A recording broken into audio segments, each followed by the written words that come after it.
ಕಾಶ್ಮೀರದ ಪಹಲ್ಗಾಮ್ನಲ್ಲಿ ಪ್ರವಾಸಿಗರ ಮೇಲೆ ದಾಳಿ ನಡೆಸಿರುವ ಕುರಿತು ರಾಜ್ಯ ಸಚಿವರು ಕೇಂದ್ರದ ವಿರುದ್ಧ ಅಸಮಾಧಾನ ವ್ಯಕ್ತಪಡಿಸಿದ್ದಾರೆ. ಕಾರ್ಮಿಕ ಸಚಿವ ಸಂತೋಷ್ ಲಾಡ್ ನಡೆಸಿದ ಸುದ್ದಿಗೋಷ್ಠಿಯಲ್ಲಿ ಈ ಹಿಂದೆ ನಡೆದ ಉಗ್ರರ ದಾಳಿಯಲ್ಲಿ ಪುಲ್ವಾಮಾ ಬಾಂಬ್ ದಾಳಿ ಏನಾಯಿತು, ಈಗೇಕೆ ಯಾರು ಚರ್ಚೆ ಮಾಡ್ತಿಲ್ಲ, ಯಾಕೆ ಮೆರವಣಿಗೆ ಮಾಡ್ತೀರಾ, ನೀವೇ ಹಿಂದೂಗಳನ್ನು ಕೊಂದಿರೋದು, 20 ರಾಜ್ಯಗಳಲ್ಲಿ ನೀವೇ PM ನೀವೇ CM, ಬರೀ ಹಿಂದೂ ಮುಸ್ಲಿಂ ಬಿಟ್ಟರೆ ಬೇರೆ ಏನೂ ಇಲ್ಲ ಎಂದು ಸಂತೋಷ್ ಲಾಡ್ ಕೇಂದ್ರದ ವಿರುದ್ಧ ಹರಿಹಾಯ್ದಿದ್ದಾರೆ. ಪಹಲ್ಗಾಮ್ ಘಟನೆ ಬಗ್ಗೆ ಇಡೀ ದೇಶಕ್ಕೆ ಗೊತ್ತಿದೆ. ಪ್ರವಾಸಿಗರಿಗೆ ಆಗಿದ್ದು ಭಯಾನಕ ಅನುಭವ. ಘಟನೆಯ ಕುರಿತು ರಾಜಕೀಯ ಮಾತನಾಡಬಾರದು ಅಂದುಕೊಂಡಿದ್ದೇವೆ. ಆದರೆ ಹಲವಾರು ಪ್ರಶ್ನೆಗಳು ಈಗ ನಮ್ಮನ್ನು ಕಾಡುತ್ತಿವೆ. ಇಂತಹ ಘಟನೆಗಳು ನಡೆದಾಗಲೆಲ್ಲ ಯಾವ ಕೇಂದ್ರ ಸಚಿವರು ಪ್ರತಿಕ್ರಿಯೆ ನೀಡಲ್ಲ. ನೇರವಾಗಿ ಬಂದು ಉತ್ತರ ಕೊಟ್ಟಿರೋದು ಬೆರಳೆಣಿಕೆಯಷ್ಟು ಮುಖಂಡರು ಮಾತ್ರ. ಕೇವಲ TV ಸ್ಟುಡಿಯೋಗಳಲ್ಲಿ ಪರ ವಿರೋಧದ ಚರ್ಚೆಗಳು ಆಗ್ತಿವೆ. ಕೇಂದ್ರ ಸರ್ಕಾರದಲ್ಲಿ ಆದ ವೈಫಲ್ಯದ ಬಗ್ಗೆ ಯಾರೂ ಮಾತನಾಡ್ತಿಲ್ಲ. ಮಾಧ್ಯಮಗಳಂತೂ ಕೇಂದ್ರ ಗೃಹ ಸಚಿವರ ರಾಜೀನಾಮೆ ಕೇಳ್ತಿಲ್ಲ, ಬದಲಾಗಿ ನಮ್ಮ ಮಲ್ಲಿಕಾರ್ಜುನ್ ಖರ್ಗೆಯವರ ರಾಜೀನಾಮೆ ಕೇಳ್ತಿದ್ದಾರೆ. ಯಾರು ಗೃಹ ಸಚಿವರ ರಾಜೀನಾಮೆ ಕೇಳ್ತಿಲ್ಲ. ಶ್ರೀನಗರದಲ್ಲಿ ಹೆಜ್ಜೆ ಹೆಜ್ಜೆಗೂ ಚೆಕ್ ಪೋಸ್ಟ್ ಇವೆ. ಒಂದು ಹುಳಾನು ತಪ್ಪಿಸಿಕೊಂಡು ಹೋಗೋಕೆ ಕಷ್ಟ. ಗೃಹ ಸಚಿವರನ್ನ ಕೇಳ್ತೇನೆ, ಪಹಲ್ಗಾಮ್ನಲ್ಲಿ ಯಾಕೆ ಒಬ್ಬ ಸೆಕ್ಯೂರಿಟಿನೂ ಕೂಡ ಇಡಲಿಲ್ಲ? ಇದರ ಬಗ್ಗೆ ಚರ್ಚೆ ಆಗಬೇಕೇ ವಿನಃ ಬೇರೆದ್ದಕ್ಕಲ್ಲ. ಮಾತಿಗೆ ಮುನ್ನ ನಿಮ್ಮ ವೈಫಲ್ಯ ಮುಚ್ಚಿಕೊಳ್ಳಲು ಹಿಂದೂ ಮುಸ್ಲಿಂ ಅಂತಾರೆ. ಹಾಗಾದರೆ ನಿಮ್ಮ ಅವಧಿಯಲ್ಲೇ ಹಿಂದೂಗಳಿಗೆ ಅನ್ಯಾಯವಾಯಿತು ಅಂತ ಒಪ್ಪಿಕೊಳ್ಳಿ. ಇಂತಹ ದೊಡ್ಡ ಘಟನೆ ನಡೆದರೂ ಪ್ರಧಾನಿ ಮೋದಿ ಬಿಹಾರ ಚುನಾವಣೆ ಪ್ರಚಾರದಲ್ಲಿ ಭಾಗವಹಿಸ್ತಾರೆ ಅಂದರೆ ಇನ್ನೇನು ಹೇಳಬೇಕು ಎಂದು ಕೇಂದ್ರ ಸರ್ಕಾರದ ವಿರುದ್ಧ ಸಚಿವ ಸಂತೋಷ್ ಲಾಡ್ ವಾಗ್ದಾಳಿ ನಡೆಸಿದರು.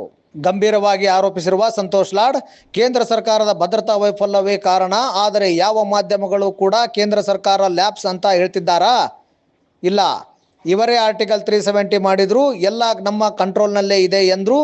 ನಾನು ನೋಡಿದಂತೆ ಅಲ್ಲಿನ ಲೋಕಲ್ ಜನ ಬ್ಯೂಟಿಫುಲ್. ನಮಗಿಂತ ಹೆಚ್ಚಾಗಿ ಅಲ್ಲಿನ ಜನ ರಕ್ತ ಕಣ್ಣೀರು ಹಾಕ್ತಿದ್ದಾರೆ.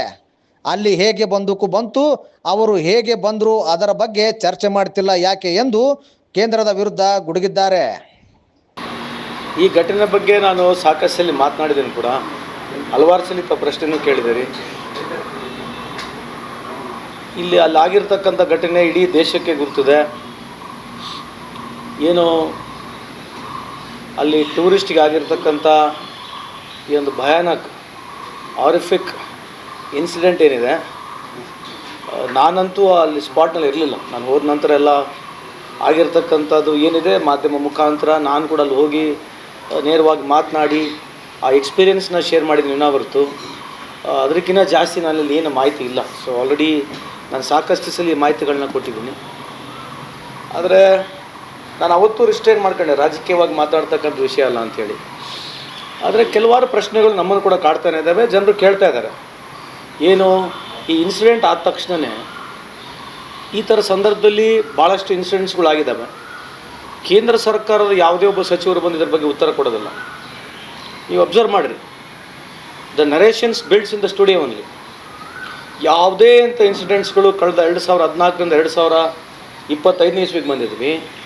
11 ಇಯರ್ಸ್ ಟ್ರೈನ್ ಆಕ್ಸಿಡೆಂಟ್ ಇರ್ಬೋದು, ಯಾವುದೋ ಈ ಥರ ಟೆರರಿಸ್ಟ್ ಇಶ್ಯೂಗಳು ಇರ್ಬೋದು, ಯಾವುದೇ ಒಂದು ದೊಡ್ಡ ಸಮಸ್ಯೆಗಳ ಫಂಡಮೆಂಟಲ್ ಇಶ್ಯೂಸ್ಗಳು ಬಂದಾಗ ಯಾವ representative concerned minister of government of India, even ನೀವು ಉದಾಹರಣೆಗೆ ಕೋವಿಡ್ ಸಂದರ್ಭದಲ್ಲಾಗಿರಲಿ, ಈ UPSC ಎಕ್ಸಾಮ್ಸ್ಗಳು ಪೇಪರ್ ಲೀಕ್ ಆಗಿರೋದಿರಲಿ, ಯಾವುದೇ ಇಶ್ಯೂ ಬರಲಿ, ಎಲ್ಲ ಸ್ಟುಡಿಯೋನಲ್ಲಿ ಪಾಸಿಟಿವ್ ನೆಗೆಟಿವ್ ಡಿಬೇಟ್ ಇರ್ತದನ್ನ ಹೊರತು ಗೋರ್ಮೆಂಟ್ ಕಡೆಯಿಂದ ಸಚಿವರುಗಳು ಬಂದು ನೇರವಾಗಿ ಕೂತ್ಕೊಂಡು ಅಡ್ರೆಸ್ ಮಾಡ್ತಕ್ಕಂಥ ಇಶ್ಯೂಗಳು 100ರಲ್ಲಿ ಹಲವಾರು ಸಲ ಒಂದಷ್ಟು ಬೆರಳೆಣಿಕೆಗಳಿದ್ದಾವೆ.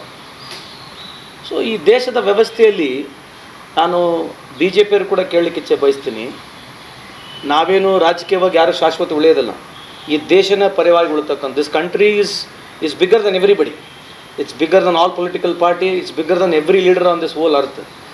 ನಾವು ಯಾವ ಡೈರೆಕ್ಷನ್ನಿಗೆ ಯಾವ ಥರ ಚರ್ಚೆ ಒಯ್ಯಬೇಕು ಇಂಥ ಸಿಚುವೇಷನ್ಗಳಲ್ಲಿ ಕೇಂದ್ರ ಸರ್ಕಾರ ಮಾಡಿರ್ತಕ್ಕಂಥದ್ದು ತಪ್ಪನ್ನು, ಲ್ಯಾಪ್ಸ್ ಆಗಿರ್ತಕ್ಕಂಥದ್ದನ್ನ ಯಾವ ರೀತಿ ನಾವು ಡಿಬೇಟ್ ಒಯ್ಯಬೇಕಂತಕ್ಕಂಥದ್ದು ಚರ್ಚೆ ಇದೆ. ಎವ್ರಿ ಗೋರ್ಮೆಂಟಲ್ಲಿ ಟೆರರಿಸ್ಟ್ ಆ್ಯಕ್ಟಿವಿಟೀಸ್ ಆಗಿದ್ದಾವೆ, ಅಟ್ಯಾಕ್ಗಳಾಗಿದ್ದಾವೆ. ಆದರೆ ಈ ಡಿಬೇಟ್ ಯಾವ ರೀತಿ ಹೋಯಿತು, ಈ ಎಲ್ಲಿಗೆ ಬಂದು ಮಾತನಾಡ್ತಾ ಇದ್ದೀವಿ?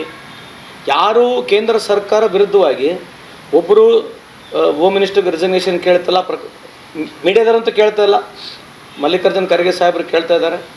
ಒಬ್ಬ ಮೀಡಿಯಾದವರು ಇಡೀ ಭಾರತ ದೇಶದಲ್ಲಿ ಒಂದು ಮೀಡಿಯಾ ಕೂಡ ನೀವು ರಾಜೀನಾಮೆ ಯಾಕೆ ಕೊಡಬಾರ್ದು ಅಂತ ಕೇಳ್ತಾನೆ ಇಲ್ಲ. ಯಾಕೆ ಕೇಳ್ತಾ ಇಲ್ಲ? ಅದು ಪ್ರಶ್ನೆ. ಇದು ಡಿರೈವೇಷನ್ ಎಲ್ಲಿ ಬಂದಿರತಕ್ಕಂಥದ್ದು, ಒಂದು ಎಷ್ಟು ಜನ ಸಾವಿಗೀಡಾಗಿದ್ದಾರೆ, ಯಾರು ಮಾಡಿದ್ದಾರೆ ಅದನ್ನೆಲ್ಲರೂ ಖಂಡನೆ ಮಾಡ್ತಿದ್ದಾರೆ. ಅಲ್ಲಿರ್ತಕ್ಕಂಥ ಕಾಶ್ಮೀಗರು ಮಾಡ್ತಿದ್ದಾರೆ, ಎಲ್ಲ ಇರ್ತಕ್ಕಂಥ 140 ಕೋಟಿ ಜನ ಖಂಡನೆ ಮಾಡ್ತಿದ್ದಾರೆ. ಇದೇನು ರಾಜಕೀಯ ಡೆವಲಪ್ಮೆಂಟ್ ಇದೆಯಲ್ಲ, ಇದು ಯಾರಿಗೆ ಅನುಕೂಲ ಯಾರಿಗೆ ಲಾಭ ಅಂತಕ್ಕಂಥದ್ದು ಒಂದು ಪ್ರಶ್ನೆ.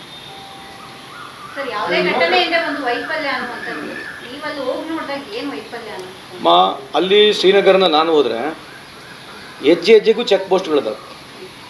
ಒಂದು ಹುಳ ಸುತ್ತ ಹೋಗೋಕ್ಕಾಗೋದಲ್ಲ. ನೀವು ಒಂದು ಕಾರ್ನಲ್ಲಿ ಒಂದು ಸಣ್ಣ ಬಿಸ್ಕೆಟ್ ಪ್ಯಾಕೆಟ್ ಒಯ್ಯೋಕ್ಕಾಗಲ್ಲ. ಆ ಥರದ್ದು ಹೆಜ್ಜೆಗೆ ಕಾವಲಿದೆ. ಮೊದಲಿಂದ ಶ್ರೀನಗರ ಹೈಲೈಟ್ನಾಗ ಇರ್ತಕ್ಕಂಥ ಪ್ಲೇಸ್, ಇವಾಗಲ್ಲ, ಸ್ವಾತಂತ್ರ್ಯ ಸಿಕ್ಕಾಗಲಿಂದ ಮೊದಲಿಂದ ಅದು ನಮ್ಮ ಹೈಲೈಟ್ನಾಗ ಇರ್ತಕ್ಕಂಥ ಪ್ಲೇಸು. ಈಗ ಮೊದಲನೇ ಪ್ರಶ್ನೆ ಇದೆ ಕೇಳ್ತಕ್ಕಂಥದ್ದು, ಭಾಳಷ್ಟು ಜನ ನಾನಲ್ಲಿದ್ದೆ, ಹೋಮ್ ಮಿನಿಸ್ಟರ್ ಅಮಿತ್ ಶಾ ಸಾಹೇಬರು ಬಂದಾಗ ಹೆಣ್ಣುಮಗಳು ಅದನ್ನೇ ಕೇಳಿದ್ರು. 2,000 ಜನ ನಾವು ಇಲ್ಲಿದ್ದೀವಿ, ಒಬ್ಬ ವಾಚ್ಮೆನ್ ಕೂಡ ಇಲ್ಲ, ಯಾಕೆ? ಹೋಮ್ ಮಿನಿಸ್ಟ್ರಿಗೆ ನೇರವಾಗಿ ಕೇಳಿರ್ತಕ್ಕಂಥ ಪ್ರಶ್ನೆ, ಒಂದು ವಾಚ್ಮೆನ್ ಕೂಡ ಇಲ್ಲ